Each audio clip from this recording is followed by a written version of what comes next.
Have you ever paused mid-sentence, wondering which version of a word to use?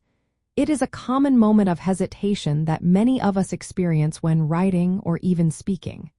Sometimes, the smallest difference in spelling can completely change a word's meaning and purpose. The key difference between whose and whose is straightforward. Whose indicates possession, while whose is a contraction of either who is or who has. Understanding this distinction is crucial for clear and correct communication. Let us dive a little deeper into the grammar behind these two similar-sounding words.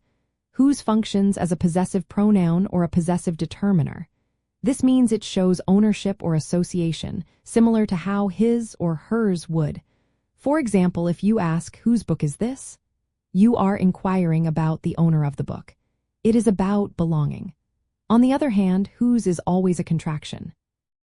That little apostrophe acts as a stand-in for the missing letters, combining who with either is or has.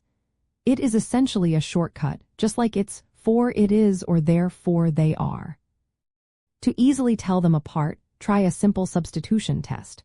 When you encounter whose or whose, attempt to replace it with who is or who has.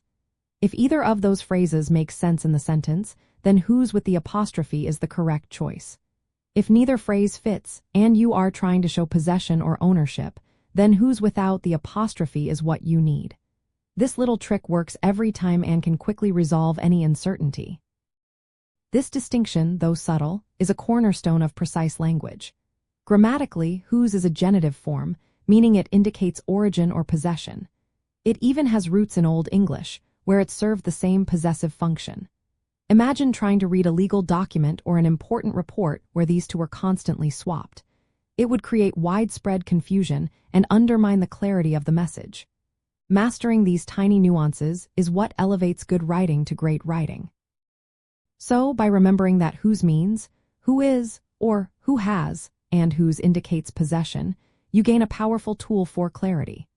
This simple rule empowers you to write and speak with greater confidence and accuracy, ensuring your message is always understood exactly as you intend.